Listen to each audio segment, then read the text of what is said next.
our Q95 FM constant listeners to the program.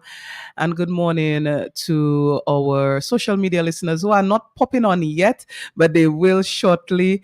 Good morning to you guys. This morning on Health Vibes, we have quite a few things to talk about. We have, a show planned that has many different angles, and we want you guys to be interactive with us as you always are. We'll be opening up the lines during the show to get your feedback on certain things. But this morning in studio, the chief host, Carlton Lando, is MIA this morning. He had some other work related things to attend to, and he wasn't able to come into studio, but he has sent someone that is equally capable of being on this show and bringing the vibes to Health Vibes. Sarita, good morning to you.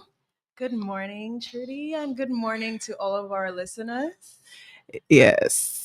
So it's a pleasure to be with you today. Mhm. Standing proxy for Mr. Lando, but I'm hoping that we can have a very interactive session. Yes, of course. And well, Carlton, those are some big shoes to fill, but we'll see. We'll see what you do. Sarita is a pharmacy technician at Jolly, so you may see her if you go into the King George V Street branch, if that is your location that you typically go to. I'm sure you would have met her before, and she's also the Jolly's National Clinic assistant as well. So definitely a face that you would know if your branch is the King George V Street branch. Sarita, I know it is always popping at Jolly's. There's always some sort of activity. We are in the month of February and it has been full of activities thus far. We have a big one coming up this week, and I will talk about that in a while. But I know there's something else happening this week at for Jollies. What's going on? Right. So basically, it's Love Week this week. So Mhm. first, we want to let you all know that we have Love in a Box at the Mega Deli. And basically, if you or a loved one would enjoy those delicacies, feel free to check it out from February 10th to the 14th. And also, we have our Cardio Blaze. And this is a newer event for us, but it's very similar to our cardio jams. However, this one, we're going to include high intensity and high energy cardio workouts. And this is going to happen on the 13th. So that's Thursday? Mhm. Yes. So the 13th and the 27th of February between the hours of 5:15 and 6:15 p.m. And it's free. So feel free to come. I know everybody's working on their carnival bodies right now. I know. I know. Feel free to pop in. If you can only stay for 30 minutes, that's fine. You know, a little time goes a long way. So 5:15 to 6:15. What's the location? Oh, and it's on the Old Street Court. So that's opposite Party Shack. Okay. Yes. So if you're familiar with our cardio sessions on between Monday and Thursday, you should know where that is. But yes, so on the Old Street Court, opposite Party Shack.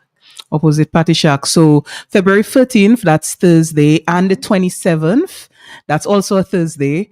There'll be Cardio Blaze 5:15 to 6:15 on the Old Street Court. And it is a workout, I guess, that you have to come ready to do high intensity, you said. And you need to take part if you plan to play mass. So if carnival is in your if carnival is in your plans and you want to have that road stamina, Cardio Blaze is for you. Cardio Blaze is for you. So I would invite all of you.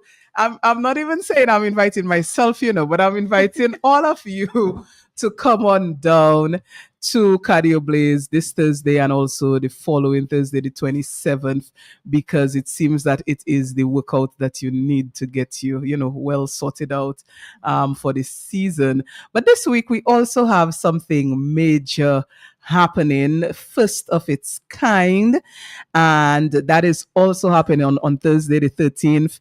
And that is the Sex Symposium. Carlton and I have been talking about it for a while. Sarita, what's the word on the ground? What's the word at the pharmacy about the Sex Symposium? Are people aware? Do people know what's going on? Just today, I was telling Mr. Lando that I am very interested in seeing the questions that we will get from the audience and what the discussion will be like. There's a lot of buzz about it because this is very new. Mhm. And I know in Dominica, it's very taboo to talk about sex and, all of those things.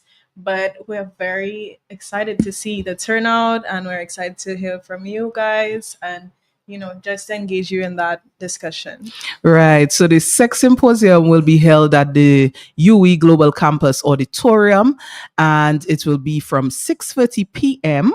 And we have 5 panelists on board for the Sex Symposium. Of course, it's absolutely free to attend.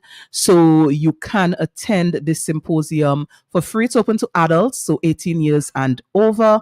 And we have 5 panelists lined up, and I will mention them, but we actually have one of the panelists in studio who I will introduce in a second. But the 5 panelists for the Sex Symposium will be Dr. Ken Jacobs, who is a urologist. And of course, urologists deal with the urinary system, the male reproductive system as well. The other panelist will be Dr. Shane McIntyre, and he's an obstetrician gynecologist. So the doctor that is responsible for female reproductive health and for birth and delivery of babies. Also, we have Mr. Lester Guy on the panel, and Mr. Guy is a health psychologist, and of course, no stranger to us at Health Vibes and to health education efforts as well. We have Mr. Mervyn John Baptist, and our listeners on Q95 here would know Mervyn as one of these gentlemen who always contributes very much to our program and to other programs as well, but particularly as it relates to health. He's always on target. He's a businessman and community activist. He will be with us at UE on Thursday evening, tomorrow evening. And we have Mrs. Delia Coffee Weeks, who is a social worker and a community activist. Of course, Mrs. Weeks also no stranger to health programming, health education, sex education. So we have a full panel. We have experts, Shani said in her song, we're full of experts in Dominica, but these are actual experts, and they will be on board for the Sex Symposium on Thursday evening at 6:30 at the UE Global Campus, first of its kind. And the Jollies is spearheading this initiative. Carlton Langdo and myself, Trudy, will be moderating this panel, and people are encouraged to come out and to come with their questions. The panel will be interactive and engaging, so it's not one where you will be meant to feel like you're just listening to the experts but you cannot interact with them. You'll be able to interact with them, and I encourage everybody to come out. So before for our online viewers, you can already see who we have in studio. So that's the benefit that you have of being online.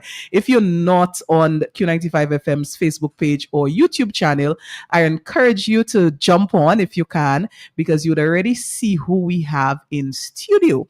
If you're listening on radio and you cannot jump onto the social media platforms, you have a few seconds to wait before I introduce to you one of the panelists who is in studio, and before we talk a little bit about the Sex Symposium and what this panelist maybe has lined up for you. I see people jumping on the social media platform. That's fantastic.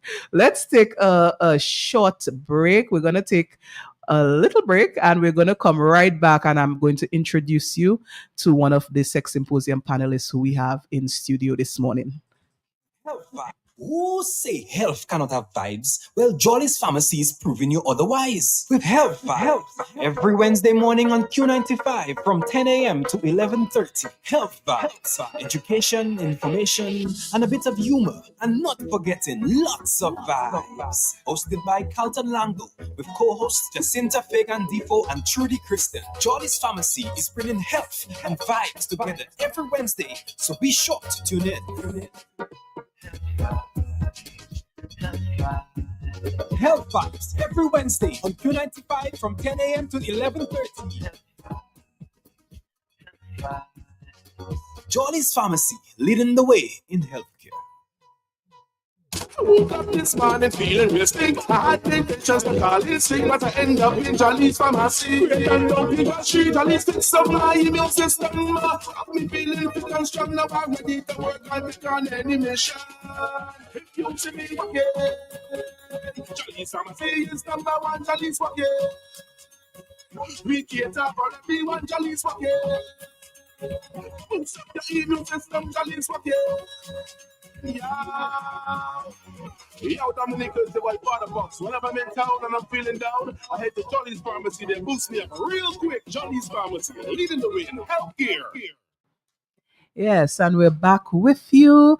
And as we promised, we do have someone in studio with us, one of the panelists for tomorrow's sex symposium. So in studio, we have with us Mr. Lester Guy. Lester, good morning to you. Good morning, everyone. Good morning, Judy and Sarita. Sarita. Good morning. Yes, Lester is a psychologist, but also I would say a social health advocate, reproductive health in particular, has done a lot of work as it relates to HIV/AIDS prevention and in educating people on, you know, the general wellness and the safety that needs to be associated with sex and sexual practice. So Lester, you are on board for tomorrow night. What has been the buzz on the ground about this symposium? Yeah, quite surprising the number of persons who are asking about it. I have a lot of regional colleagues and counterparts who are asking if it will be done live. And I think that is very important. That means we're actually making a buzz across the Caribbean. And as you said, it's the first time for us. So that's kind of a really cool. Quite a bit of my colleagues are saying that they're going to try their best to come. I mean, the hour is a little troublesome. I will say that though, from 6:30 to 9:30, especially for transportation here in Dominica. But other than that, a lot of people I know that there's something coming up, and I'm interested to hear what you guys have to say. And they like the handsome fellas that on the they like the fellas on the flyer. But overall, yeah, I think it's a really good initiative. I think it's something that I'm really happy to be part of. I have spoken about sex so many times when it comes to sexual and reproductive health, but I think looking at it from a different slant right now is going to give an opportunity to get a feel of who's speaking to you most times. You know, sometimes you go to your doctors and they speak to you about general health aspect, anatomical aspects of your body, but you do sometimes want to ask the questions. You know, in terms of sexual satisfaction, erectile dysfunction, how your body operates, why you're not enjoying sex, why you're not having climax, and so on. Why is that you're not lasting for the guys? And I think tomorrow gives a really good opportunity for us to have a discussion surrounding that. And I am very certain that pointers will be given for us to increase how we manage our sexual activities or the physicality of it. So I think it's a really good initiative. I'm looking forward to the discussion as much as everybody else because I'm always open to learning. But I think we have to. I've started using two of my favorite phrases right now, which are duty bearers and agents of change. And I think it's our responsibility as individuals, as professionals, to give people information that is foolproof. From an expert point of view, rather than just getting it on the street. And I think that's an opportunity for us to do that. So I'm really looking forward to this discussion and for the questions that will be coming through. Yes. But yes, I too am very excited, like I said before, to hear from the audience, especially. I think, you know, it's a lot of people are afraid of change. They're afraid, you know, to be inquisitive, I should say. And mind you, I'm a proud Gen Zer. So just share it. Like, just talk about it. Like, it's okay to just communicate and just have a discussion. And a lot of people, they don't accept the fact that it's okay. And I mean, I think this is a good initiative to just, you know, have this platform where people can be comfortable to share those things and to talk about those things and to make it less taboo. Yeah. Mm-hmm. I think we need to move away from that. Because everything involving sex, and one of the challenges that we have, well, I have had as a healthcare provider talking about sexual and reproductive health, the challenge is just because it's about sex. Really places persons on a scale of wanting to step back. And I think if we are more open towards having the discussions in forums like we're going to have, and even on forums like this, it makes people more comfortable to ask questions and to get clarifications.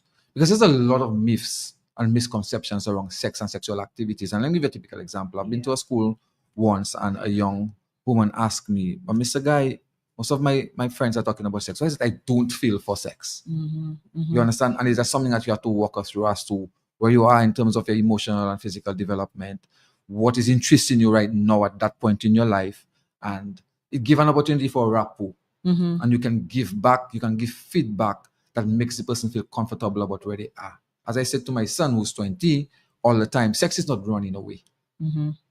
You know, and if you don't talk to them about it, they're going to get the answers from other people who are probably going to give them the wrong information, or sometimes the way that they show it to them may not be the healthiest of ways.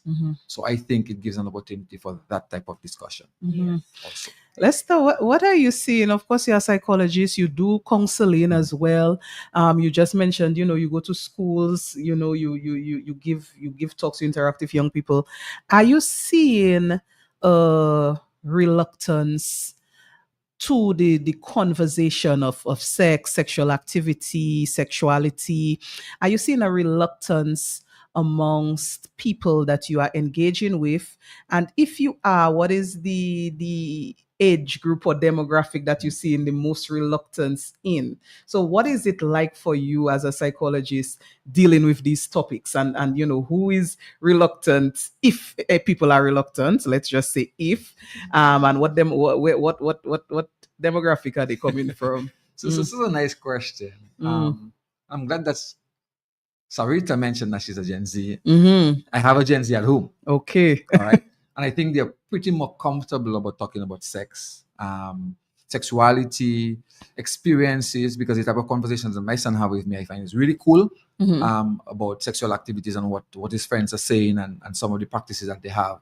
But when you meet persons who are more or less nearing, like say 50, above that, you have a more struggle having a conversation with them because they've lived their life and feel that all that they've done is okay, or they're comfortable with what they've done in terms of their sexual expression. But you also realize that those who are open, you say things to them, it's like, wow, I never thought of it that way. And even in couples, sometimes, they're struggling because sometimes you lose a little bit of interest. That's normal. You get used to the person's body. I know how to take you to that point of making you climax, and I bypass all the other things that I would normally do just to get to that point because we want to go to sleep. We've had a rough day. So I take you over the line. But one of the things, though, in these discussions that we're looking to have is to revisit it again and let people see that, you don't know it all. I don't know it all. I'm still learning. Even at 48, I'm still learning. You understand? So for me, it means that you're going to find a partner where one thing works with that partner, and the other thing, you do the same thing and it doesn't work with that partner. How do you make that adjustment for that partner? And recently on some of my platforms, I talk about negotiating, compromising, clarification, even about our sexual activities. That is also important because it means that as a woman, you tell me what works for you.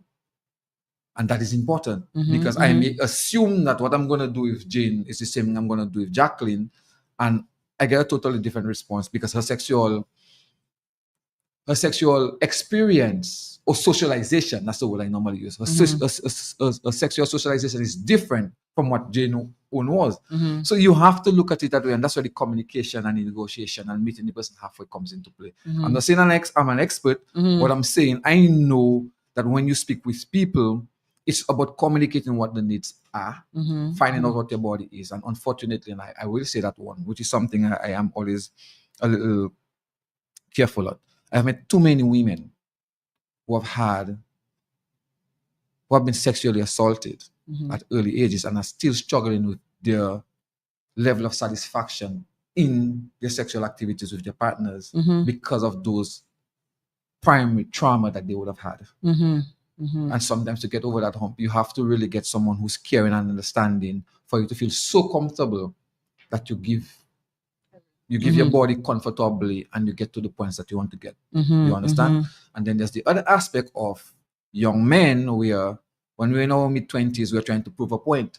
When you're in our mid-30s, we're like, well, yeah, I think I know my shit. And when you're 40, you realize you really don't know. Because you're going to meet a woman who you feel that all the experience that you've had from 20 to 30 something, and you do it with her and it's like, nah, that's not what she wants. So here's a thought. So you see at different stages in your life, from a chronological point of view and from an emotional development point of view, it changes. You understand? You realize you cannot do the 5 wrongs again. You want to do a good wrong at 48 and you can go and sleep comfortably. So these are all of the things that we can talk about, and people don't talk about those things because we men always think that we have our shit together. We don't always have. None of us come and say, well, you know what, I was sleeping with Jane and I really didn't perform at my best. We hardly come and say that about our friends, but we'll come and say to our friends, yeah man, boy, I made that and I go 2-3 wrongs. We never talk about the challenges. We talk about the victories, but we never talk about the challenges. The challenges we attack. Okay. The sexual symposium. Yes. And of course, all of that will lead to improvement overall, in sexual understanding, sexual satisfaction for people. And let's say you mentioned something so critical as it relates to people who have possibly gone through sexual assault. Sexual abuse is particularly prevalent. Child sexual abuse is particularly prevalent in our society, from all anecdotal evidence, from all, people might say there's not statistics, but from all anecdotal evidence. I remember the Levi Dominic movement on social media, where people were encouraged to share anonymously some experiences they had gone through, and it was overwhelming, the number of people who shared of being abused sexually as a child. We're talking locally. And so, speaking about the impact it would have in the future on the person's ability to engage sexually and their partner's ability now to navigate that and to get through that, or to have that discussion. And I think that is something that we often overlook, because people might think, well, for married couples or for committed couples who are together for so long, that there may be nothing to discuss or nothing, what else now we can talk about. But there may be some of those underlying issues that you just mentioned. Yes.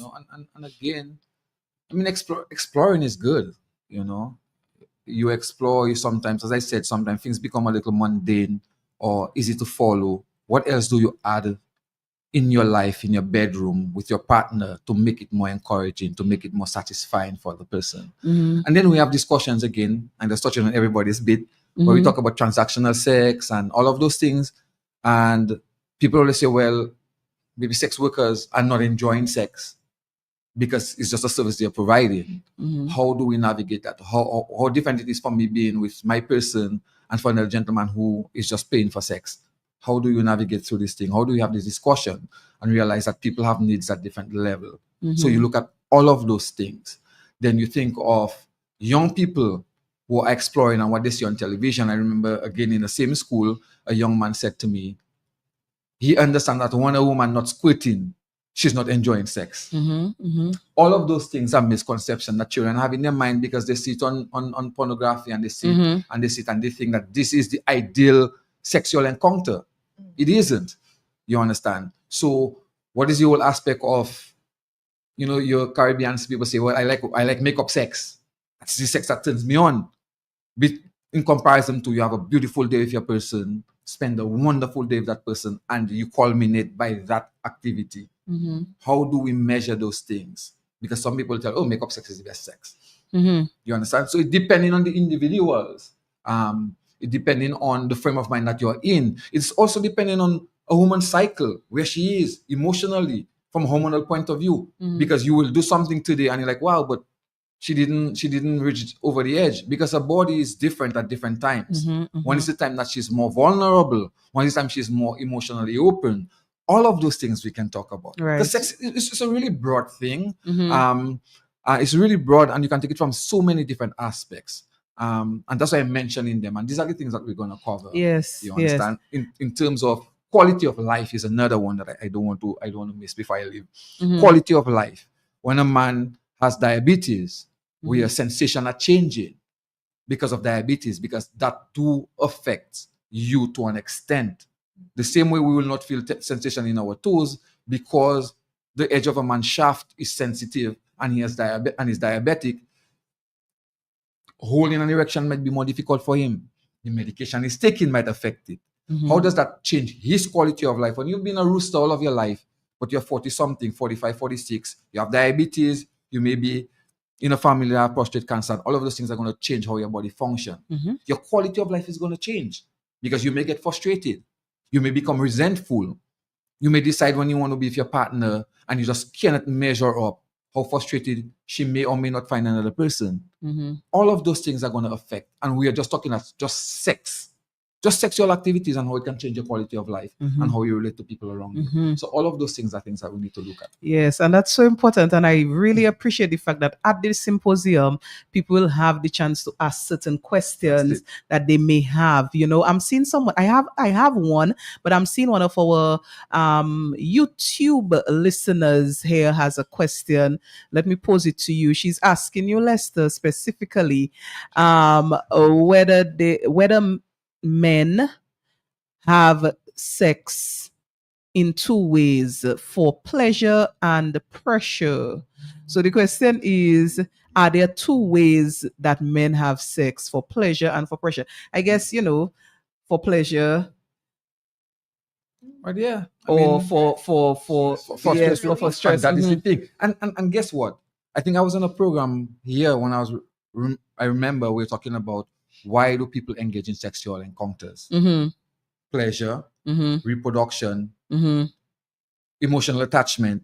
I don't remember what the last one was, but it was something around that where we are one of the creatures that are fortunate to have that level of control where sex can be only for pleasure and for service. Because women do have sex with you for service. I provide a service for you. You pay me. We move on. Yeah. We do have sex for reproduction. And we do have sex for emotional attachment because you love the person, because of love. So see that 3 sex, 4 different reasons that you're having sex for. Am I going to fault you that you just want a friend with benefit right now because you're not open to a relationship? And you say, well, why are you having sex with the person? No, I just want, I'm a sexual being and I have my sexual needs. Why shouldn't I have sex even if I don't have a partner? But I do it within the safe space of me and that partner, and safety and health safety and so on. If families are trying to get pregnant, how does that affect a man when I'm just trying to get my wife or my girlfriend or my significant other pregnant? Where, yeah, it comes with pleasure, but it comes with pressure because I'm supposed to get her pregnant. You know, I'm having responsibility. My challenge, responsibility. Then it might be, well, I have my $100 on my $50 to spend, and I just want a different thing. I go to the brothel or the bar and I meet up with someone, and it's just for my need. So we there's so much you can talk about sex. Yes. You know, it's just, I'm just giving a little snapshot, you know, of what it would be like in the discussion in the different areas that symposium. can be covered. And people can always come with their questions. Even if you already have questions that you want to ask before the discussion, meaning that you have them on paper already, rather than just listen to us from the discussion, you can also come with them. Right. Because that's the opportunity you're getting to ask the questions and get the answers from professionals. Right. And I hope if we do make the decision to go live, that we could also engage questions from the live audience. Like, you know, if they write them in the comments, then we can record and then post them to the panelists. So I hope that we can utilize that approach. But Les, I know you're not with us for a very long time, but I do have a particular question. You spoke about humans being sexual beings, which is very true, and which is something that I think is the preface, the foundation for all other discussions, because we are sexual beings.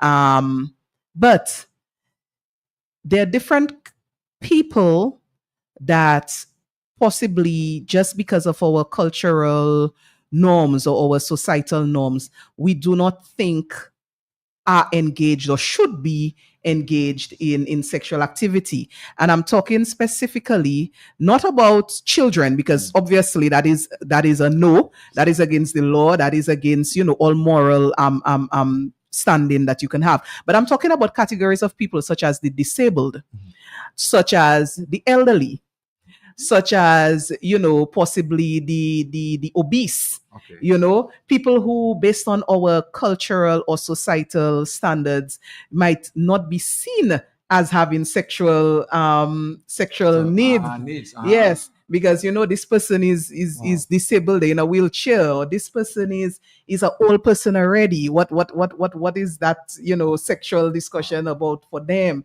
So I want to know your take on that, and how possibly we exclude certain people when we talk about sex, because we may just be talking, sometimes people may be thinking about sex as something based on norms, like yes. So that's a very nice point.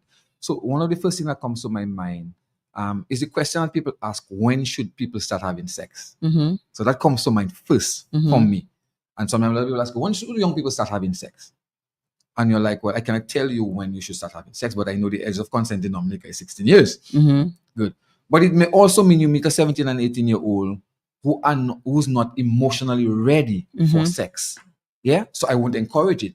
It may be because you have your plans for your future and you don't want to get in sexual activities, that you wait until you go to college. Cool. But let's talk about the marginalized people that you're talking about. Elderly folks, persons with disability, and so on. Don't they have organs? Mm-hmm. Don't they have emotions? And are they not, they can see something visual that they want. Mm-hmm. So when my parents or your parents are together with all the wonderful years that they spent, and they feel that they need to have that level of satisfaction, we never stop being physical beings, do we? Mm-hmm. As much as we never stop being physical beings, we'll never stop being sexual beings. So you cannot fault a young child who's emotionally struggling, for example, with something like Down syndrome, and tell them that they should not have sex. What you need to do is teach them so that they become responsible enough not to add more responsibility on themselves by getting pregnant and so on. But who are we to say that they cannot find a partner who they can coexist with and have a family? Nobody should take that away from anybody. How would you feel in any circumstance? Let's go back to slavery.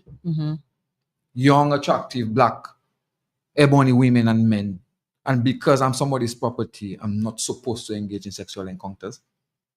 So no matter where you are as an individual, once you're physical and alive, it means that people should give you the leeway to express yourself. But it comes with responsibility. So if you're talking about somebody who's emotionally challenged, like somebody for Down syndrome, or somebody who has a visual impairment or hearing impaired, or probably is physically impaired, you just want to make sure that when they get sexually involved, that they understand the responsibility that comes with it. That is the most important thing. You cannot shy them, because guess what? They may go and explore on themselves and make the wrong decision. So why not engage them? Lester, I see we are getting a call. Let's just take this call. Lester doesn't have much time with us, but let's engage him whilst we have him. Caller, good morning. Hey, blessings to you, darling. What's up? Morning, we're good. And the psychologist, Mr. Lester Guy. Guy, yes. Mr. Lester Guy. Bro, what's up? I'm good, brother. Blessings. Just want to engage you all for a short minute. I understand psychology, the science of studying human behavior, something like that, the mind and the behavior. That's it? Yes, we're with you. Am I correct on my... Yes, you're right. Okay. It's very interesting, and you, darling, even most of the times I listen to you, even the sex, whatever you have in there, sometimes I'm not offended, because I deal with people, and even a baby can use psychology. The baby knows they're crying long enough, even if they're not hungry, nothing is hurting them, but they know somebody's going to pay mind to them. And at a certain time they feel, well, nobody's checking my stuff. All I use in little basic psychology. I am listening based on the whole introduction of the Western culture that has infiltrated into our what they would refer to us as being primitive, and we don't no longer want to be referred to as being primitive. So we just throw in the line 330 something thousand missing children in America, children of foreign migrants. Imagine where they're ending up. So I see most of the time the sex education, man will always experiment in man, desire and imaginations and all of that. But to teach children, because now they're coming for your children with all that transgender, say a child was born in the wrong body, and all this kind of madness. So I am listening to sex education having to do the focus, the basic focus. I've listened to you, darling, John Carlton, is based on you, adults' engagement in the sexuality. And I'm not hearing the education. There is a false sense of maturity because these children are just bloating with all the garbage we're eating. So there is that scientific, maybe my suspicion telling me there is a scientific manipulation to bring about that forced puberty as well. All of a sudden, little children, they have to be breasts in the chest and they want man and they're going about having sex and men have no respect for them. And that is an essential area. I think the education on sex need to take. And in conclusion, I have a lot of things to say, but in the interest of time, I heard you said that Mr. Guy have to move. When I say any one of all you answer me, because there is a correlation. If I say toy, what comes to your mind? Any one of all you? Dolls and little cars. Huh? Dolls and little cars. No. When I from my perspective, my point of view, if somebody tells me toy, I think of children. When I hear toy, I think of children. So when these people in their perversion and distortion could tell you there is a sex toy, why not a sex instrument or a sex object? Why a toy? They're targeting our children.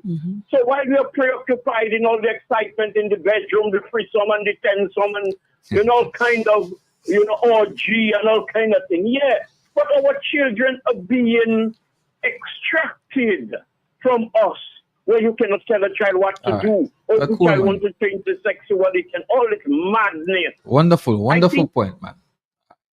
Wonderful point. Thank you. This area there, I need you, my brother, with all your psychology skills, and you, darling, in your medical, pharmaceutical, or whatever, and Carlton. All you need to try to educate the people. Yeah. Please, Thanks, please. thank you. That's just my point of view. I'm not asking anybody to stop. Wonderful. All right. I think that's a good point. Yeah. Thank you, caller. Yes. So, and opening up another side. Yeah. I mean, there are different sides, and we need to acknowledge. So, the caller is talking about the exposure of children, and the targeting of children, and that side of it, and the education that is needed in that regard. And my response to that is, you see, you cannot tackle everything at once or at the same time, but there can be a time, for that as a separate discussion. I do take the point to relating to the sex toys and the imagery of the word toy, and the association with children. But Lester, I know you have to leave us, so we will hopefully get the people who are maybe wanting to ask you questions and the other panelists to come on board on Thursday and engage with you, because you have to go now, so they can continue with you on Thursday. But thank you so much for joining us. You guys are welcome. It's always been a pleasure. Yes, thank you, and we'll see you on Thursday. Thank you. So we are here on Health Vibes. Our psychologist will be at the symposium on Thursday with us at the UWI Global Campus, Mr. Guy. He has to leave, but we will be continuing the program, of course, with another topic when we come back. But we're taking a short break now, and we will be coming back to you with something else here on Health Vibes this morning. Who say health cannot have vibes? Well, Jolly's Pharmacy is proving you otherwise. With Health Vibes, every Wednesday morning on Q95 from 10 a.m. to 11:30. Health Vibes, education, information, and a bit of humor. And not forgetting lots of vibes. Hosted by Carlton Lango with co-hosts Jacinta Fagan Defo and Trudy Kristen. Jolly's Pharmacy is bringing health and vibes together every Wednesday, so be sure to tune in.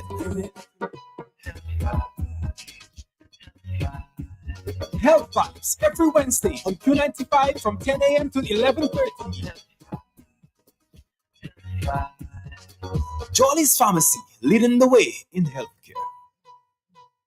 Wake up this morning feeling real stink. I had temptations to call it sick, but I end up in Jolly's Pharmacy. Great and down in the street, Jolly's fix up my immune system. Have me feeling fit and strong, now I'm ready to work and make on any mission. If you see me again, Jolly's Pharmacy is number one, Jolly's again. We cater for everyone, Jolly's again. Boost up your immune system, Jolly's again. Yeah. Yo, Dominic is the white water box. Whenever I'm in town and I'm feeling down, I head to Jolly's Pharmacy. They boost me up real quick. Jolly's Pharmacy, leading the way in healthcare. Oh, and if the convenience could make a big difference, then you can trust me. I know just where you should be. That is JP Mega, Mega, Mega, Mega, Mega. The one-stop shopping don't mean you can't digga. You could be shopping and having fun. Shop with your daughter, with your son. Shop. We get that to everyone. What a happy place, happy place. Oh, JP Mega, Mega, Mega, Mega, Mega. The one-stop shopping don't mean you can't digga. You could be shopping and having fun. Shopping from along. We get that to everyone. What a happy place, happy place. What a happy place. Purchase 6 or more any item and you automatically qualify for a discount. Check us out at the Mega Store in Fonkole where there's lots of parking on Monday to Friday from 9 a.m. to 7 p.m. On Saturdays from 8 a.m. to 6 p.m. and on Sundays from 10 a.m. to 2 p.m. JP Mega, the best family shopping experience. Introducing Jolly's Pharmacy, brand new website. www.jollies.tm. It's your time to jump the line. Shop now at jollies.tm and have your items delivered in the comfort of your office. No more standing in line. No need to use your lunch hour to shop. Hassle-free shopping, safe and secure. Jollies.tm features rush delivery, 1 hour. In-store pickup, regular delivery, 5 p.m. Cut-off time, 4 p.m. It's your time to jump the line. Visit us at www.jollies.tm. Jollies Pharmacy, leading the way in healthcare. In healthcare. Who say health cannot have vibes? Well, Jolly's Pharmacy is proving you otherwise. With Health Vibes every Wednesday morning on Q95 from 10 a.m. to 11:30. Health Vibes, education, information, and a bit of humor. And not forgetting lots of vibes. Hosted by Carlton Lango with co-hosts Jacinta Fagan Defo and Trudy Kristen. Jolly's Pharmacy is bringing health and vibes together every Wednesday, so be sure to tune in. Health Vibes every Wednesday on Q95 from 10 a.m. to 11:30. Jolly's Pharmacy, leading the way in healthcare. And we are back with you on Health Vibes. The first half of the program, we took a look at what is coming up for us this week as it relates to the sex symposium that's happening tomorrow at the UWI Global Campus. And we had one of the panelists on with us, that was Lester Guy, and he shared, just some thought-provoking tidbits to get you to know, some of the things that possibly will be discussed tomorrow at the symposium. I see one of our Facebook viewers has said that they think that the symposium is going to be amazing, and they just did a show discussing some of those very issues that we are bringing up here, and that they think as Dominicans we should be a lot more open to discuss sex and taboo. And so taboo and sex, discussing sex. So taboo, but all are doing it. One love. Okay, I fumbled that comment, but yes, somebody who is saying that they think the symposium is going to be a good one, and they wish that they could be a panelist there at the symposium. So we look forward to tomorrow, but we're shifting gears because, as I promised at the start, we had different things to talk about. Sarita, one of the things, and you as a young person can let me know what you are seeing or hearing. But one of the things that is common now is body positivity and the whole concept that we should be accepting and loving of body types, sizes, shapes. We are definitely in the area of crying down bullying and crying down people that shame others for body, body type or for body size. So we are definitely in that period. But there has been some outcry recently because people have realized that obesity is a very big public health issue. As a matter of fact, I was reading that obesity is now seen as the biggest public health crisis that we have dealing with. Right. So obesity is a definite challenge. Childhood obesity is rising. And there is an outcry that this whole body positivity movement now is leading to the acceptance of obesity and therefore all the health risks. So Sarita, I wanted to know from you, what's your take on that? Or as a younger person, younger than me, what have you seen in regards to body positivity and how people perceive it?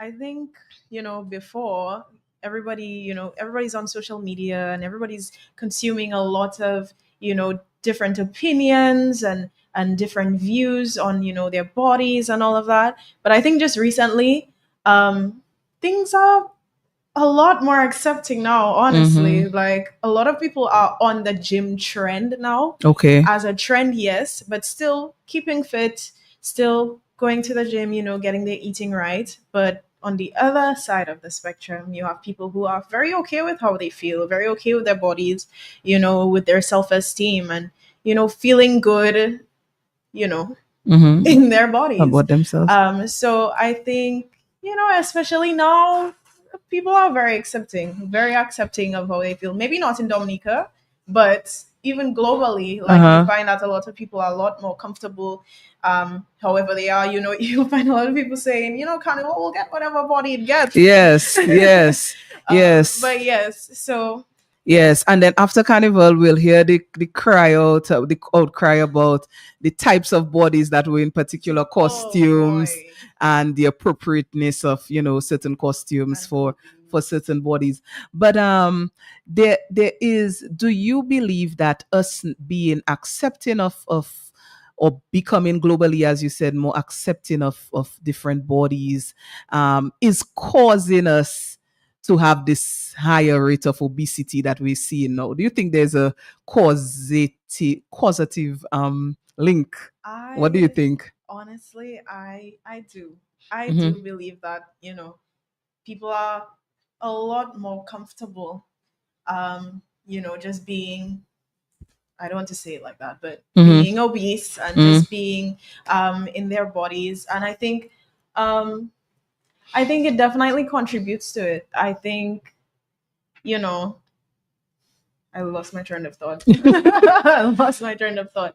I think the acceptance is definitely contributing to, the obesity rates overall. And, since a lot of people are, comfortable in their bodies, there's the obesity rates have skyrocketed. Okay.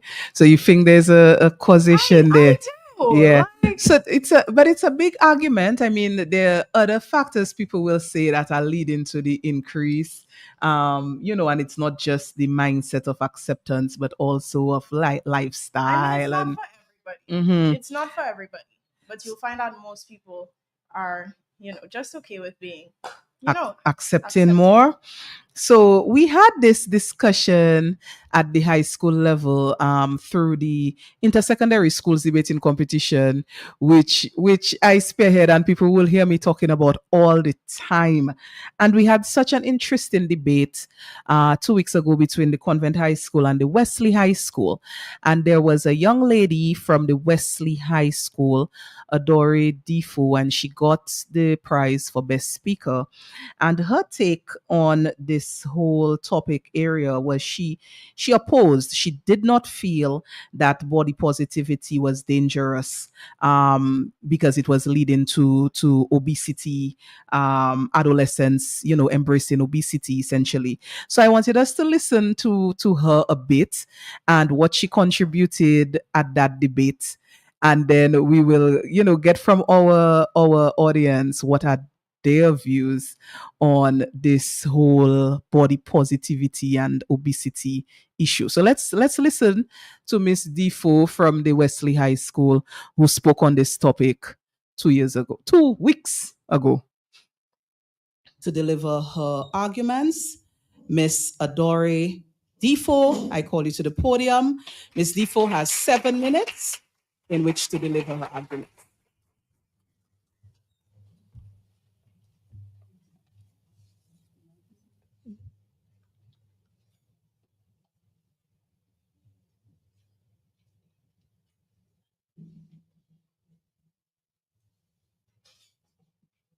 Honorable judges, esteemed moderator, my most worthy opponents, my respected colleagues, and of course, ladies and gentlemen, good afternoon.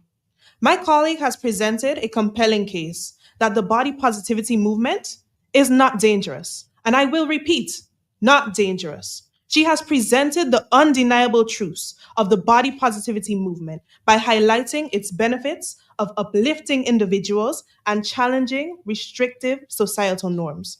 I will now delve deeper, demonstrating how the body positivity movement, when properly understood, not only does not desensitize adolescents to the health risk of obesity, but also actively promotes healthier outcomes. Firstly, body positivity is a framework for health, not an excuse for unhealthy habits. According to an online article dated July 13, 2020, in Delhi Hindustan Times, the body positivity movement is rooted in people's wants and needs to be able to accept themselves and others around them, rather than what popular media would want them to be. Put simply, it is clear the movement champions self acceptance across all body shapes and sizes, recognizing the inherent worth of every individual. Therefore, it's crucial for you to understand what body positivity really is and what it is not.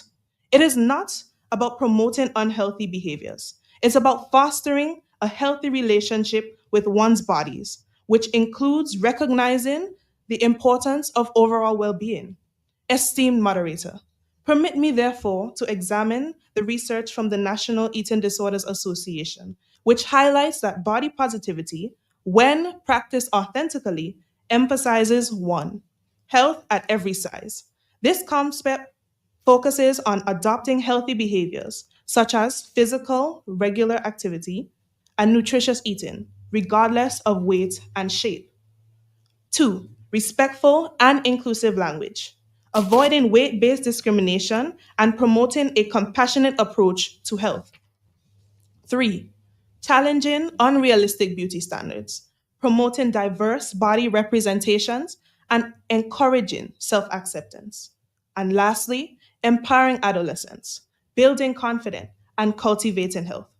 Nowhere does it even hint that it desensitizes adolescents to the health risks associated with obesity. In fact, it does quite the opposite. Secondly, it advocates for self love and self care.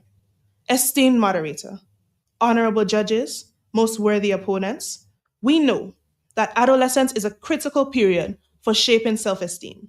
Do we truly want our youth believing that if they do not conform to unrealistic and often unattainable beauty standards, that they are inadequate?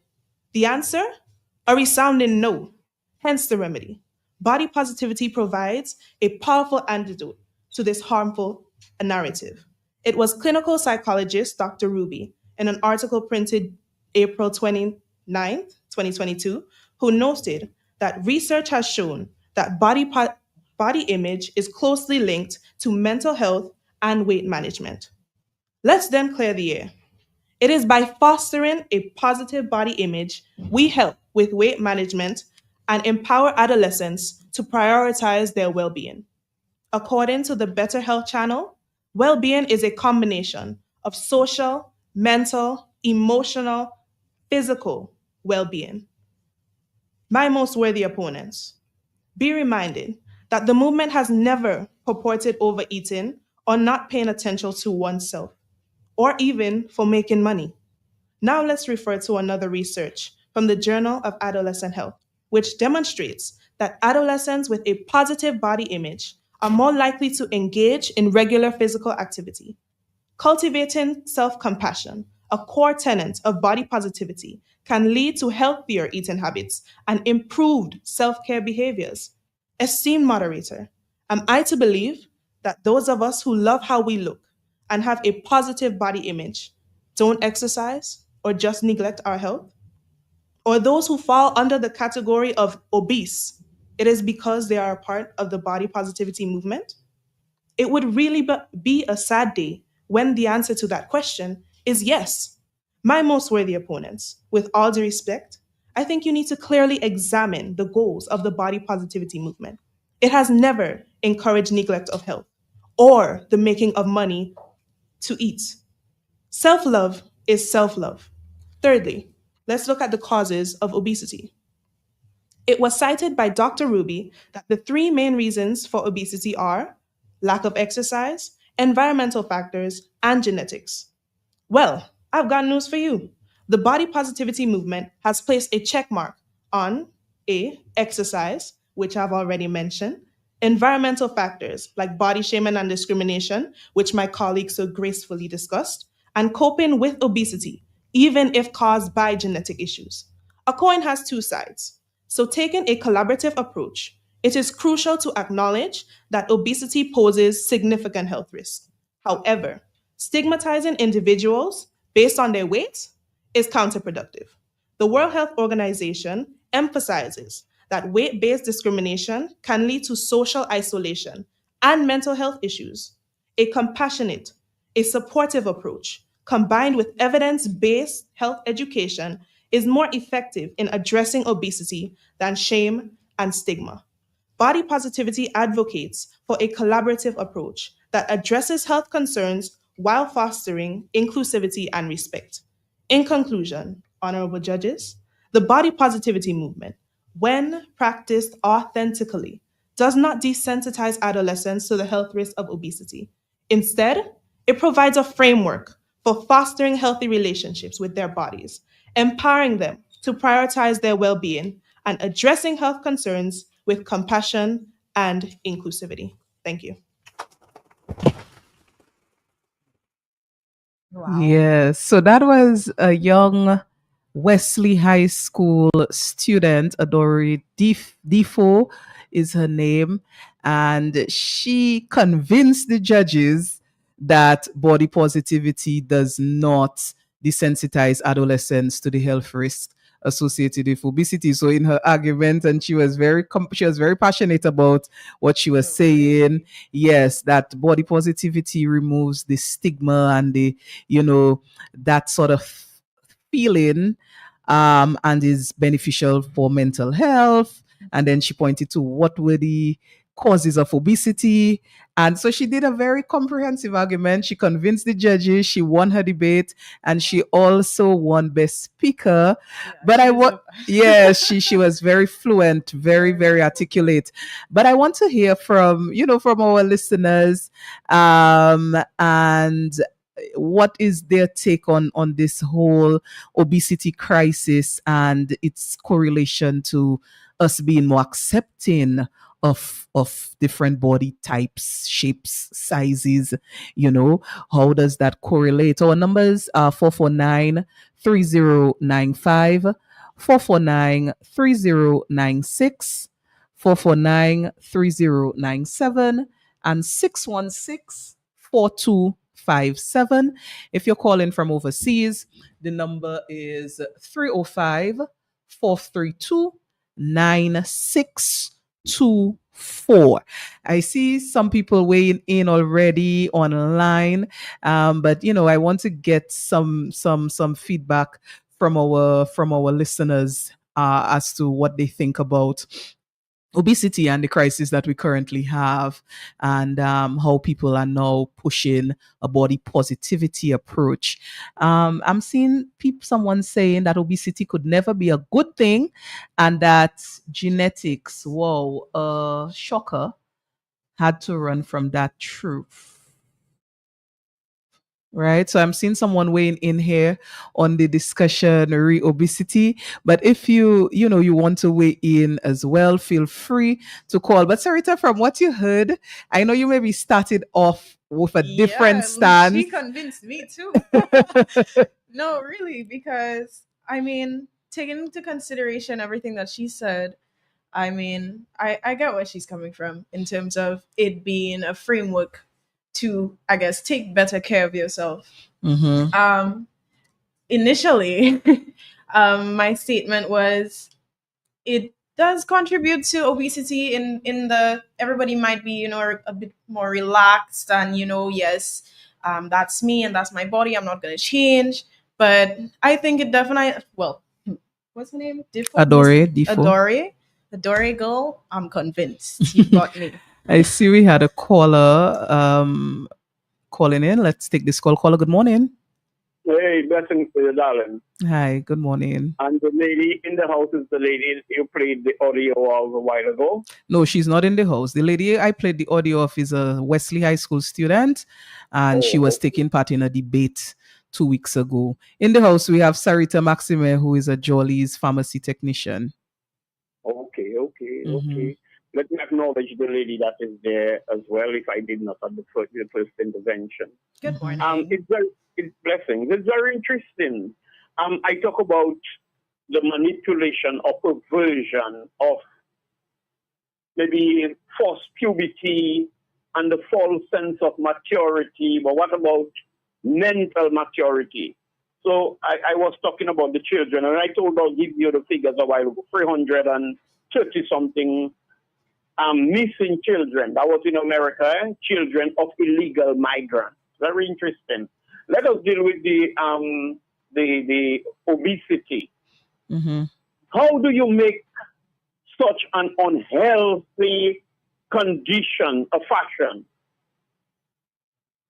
I'm diabetic, darling. Yes. The contributing factors were not overweight, but as a medical person, it is a contributing factor. Being overweight, pressure, diabetes, and other related stuff. Isn't that so? Yes, correct.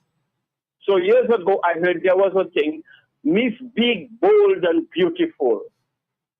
How do you make a situation? I do not want to sound like I'm just being discriminative or anything. How do you make a condition, if I may say, a fashion? Because and our women, it is frightening in Dominica as far as I can see. Predominantly our women, whatever they're eating, and everybody will say, I have big bones. No. We need to do better than that. So I'm not asking anybody to not love themselves for who they are, but to love your body that can cause you a lot of pain, and I've suffered because of my illness. All right? So I'm saying love yourself, and you is not your body when it comes to that love. I'm not asking you to hate your body, but do something about it. A lot of us are too lazy. Every day I wake up, I exercise, and I always was a footballer, farmer, moving up and down. I still get diabetes because I was eating koshoni. You know why it's koshoni, darling? Yes, blessing.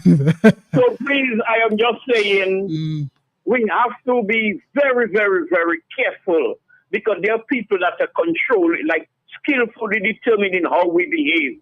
So they control our mind and make us believe everything is okay. You are okay just as it. You can do something about it even after you cross that threshold to say, I can exercise, I can change my diet, Be disciplined. Do something about it. Do not love what that gives you or what that creates the possibility of you getting some, incurable illnesses, as they say. Anyway, that's just my condition. Thank you. Thank you. My contribution. Thank you. Thank you so much.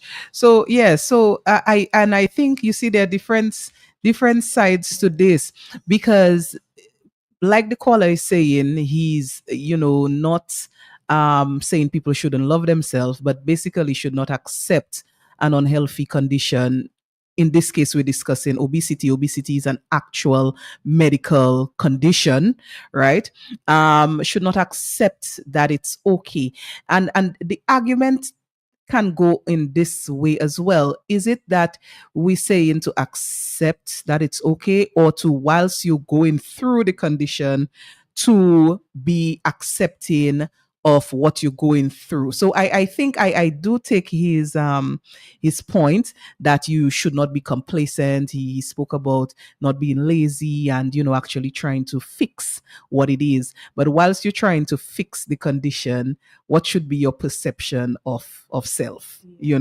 So I think that is where the some of the argument is, because people would say, all right, this is the situation. I am obese and I'm actively trying to lose weight, or I'm actively trying to become a healthy weight. But whilst I am still obese, do I say that I am okay, or do I say that I am working on it and I am loving myself whilst I work on it? Is that how I have to approach it, or do I say I hate myself in this current state? So that is where the discussion is. And people may have different views on how we should approach. I see, once again, I just like to acknowledge our online audience, our Facebook and YouTube listeners. I see some of our normal people are on: Natalie Simon and Julie Polidor. Good morning to you guys. Ivinia Joseph, I see you on, always present, and saying that the program is educational as usual, and that she's missing Carlton. So Carlton, if you're listening, someone is missing you. But yeah, it is definitely an argument that can go back and forth. I know some people, like there was a recent very controversial case where a plus sized rapper and social media influencer, she tried to get she booked a Lyft, which is a service like Uber for a ride, taxi service essentially. And the vehicle that was sent, the driver said that he will not take her because she cannot fit in the vehicle, or the vehicle would not accommodate her size. And she felt it was discriminatory, and she started a legal matter against the company. She sued them. And then this created a whole host of discussion. Is it discrimination that he's saying that you couldn't fit in the vehicle? Shouldn't you have ordered a bigger vehicle? Where do we draw the line as to what is discrimination and what is acceptance, and so on and so forth? So that's a very, very big issue. I see we have a caller. Let's take this call. Caller, good morning. Yeah, just quickly, I want to place some emphasis on loving yourself. And we have to make a little distinction there, having to do with your body as yourself, because people get all suicidal because it's the norm or it's the latest craze, the fashion, that you don't look that way and be accepted. No, that's not you. There is something deeper in you should love more than what people hate or what people refuse to accept. You don't accept it to say, I am proud of it, but you say, something, in spite of all that, like I'm one-footed or one-legged, I am blind, some disability, and to make people believe, to make you to believe you are of less importance or value. So that is the love you should have for yourself. And do not worry with people, because now the latest craze is to be slim and trim, and I'm going through obesity, so I should hate myself and have suicidal thoughts. I wanted to place emphasis on that. Thank you. Thank you. Yeah, so Blessings is on with us this morning. on this topic. He's placing emphasis on something, which is what the whole body positivity thing is about. That loving yourself, not having, as he mentioned, suicidal or self-destructive thoughts because of the particular way that you are. But it's a big thing, a big consideration amongst young people for sure, because we are in a social media era. We are, everybody's talking about things online, and there is a big pressure on young people based on what they see or hear online. I mean, just yesterday I was going through social media. There's a very other topical issue that locally people are debating on in the music arena. And I saw somebody, criticizing someone who contributed on the matter by speaking about their body in a very, a very negative way. And I saw that on social media, and I said, oh my God, and how many other people are liking and commenting on that status. So I really think, we have to strike a balance. Yes, we do have to focus on healthy living and battling obesity, which, as I said, is a crisis. I have struggled my entire life, with weight and weight management. Right now, I've been losing that battle. But it is something that is very real. But at the same time, we also struggle too with mental health issues, with people who are, on a very destructive path as it relates to their mental health. And so we need to strike a balance, between one health crisis that we're trying to fight and another one, because the mental health crises are very prominent as well. I do want to shout out to another listener I see coming in here, Miss Warrington, who is saying that the program is very productive, and to keep up the good work. So good morning to you. So yes, Sarita, we've had some feedback from Interesting discussion. yes, we've had some feedback from our online crew, from our listeners. A lot of them quiet, but Blessings was not quiet this morning. Blessings, a final good morning to you, and thanks for your contribution to the program. It is, however, 11:30, and we are actually out of time. So it's time to say goodbye. God willing, we will be back on next week, Wednesday, to bring you another program of health, but with vibes attached, as we always try to do. Next week will be our program leading up to Carnival. Well, we have 2 more weeks before Carnival, so we will be dealing with some Carnival related issues next week, and possibly the week after. Carlton should be back on with us next week, and so I urge you to make this a date and to log on, tune in next week, Wednesday, same time, same place, Q95 FM for Health Vibes. I wish you a very good week, a very productive week. Sarita, nice having you on. Thank you so much for having me. I definitely enjoyed our discussion. And good morning, everybody. Yes, and we will see you next week. Goodbye. Woke up this morning feeling real stink. I had the intentions to call in sick, but I end up in Jolly's pharmacy.